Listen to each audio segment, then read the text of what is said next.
This is where it all happens, the exchange of millions of rands for the hundreds of thousands of tickets. Men and women apply for the dream tickets for the greatest show on earth.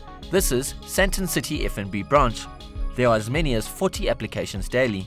I'm applying for the quarterfinals and semis, anything that's happening in Johannesburg, Loftus-Versfeld, Brazil and Portugal. Well, Portugal won't be here, but anyway, the Brazilian games.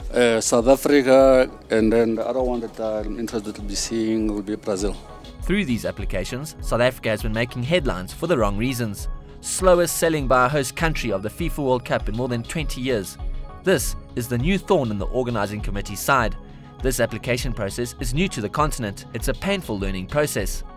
So if I don't have the ID of the person, there's no way that they can get there. If it's my ID, then I can't do it. I came here, I wanted to buy tickets for additional 4 people. But because I don't know their ID numbers, I cannot buy tickets. It means that if I've got to come back here, it's just a waste of time. In a bank procedure, things is very difficult for some of African brothers, and then especially those who are not staying in South Africa.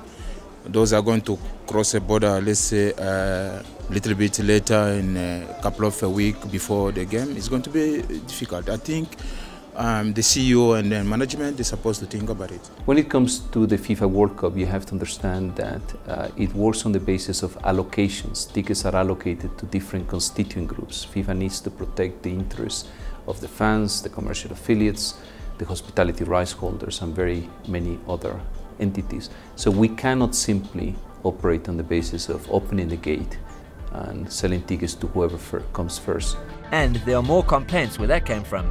People also feel they'll have to break the bank for these tickets. It's so bad, some say the government should step in to bring the prices down. For the opening game, you could pay anything from 490 to 3,150 rand, and that's a lot of money for most Africans.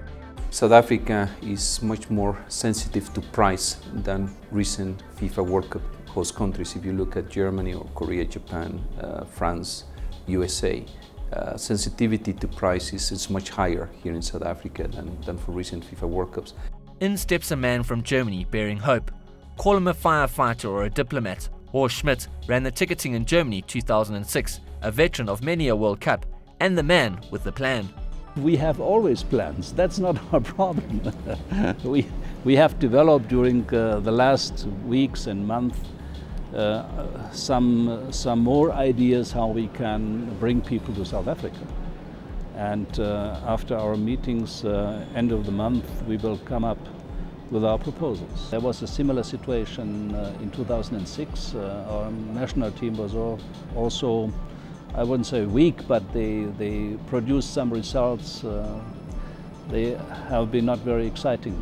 So I think there will be a time, and I'm hopeful that it will happen, that the nation stands behind their team, as it was always the case in the past. Tickets will be an issue till the final whistle, but regardless of price, the winning path of the application process, it'll be worth it for many. This is probably the last World Cup in Africa in the lives of many.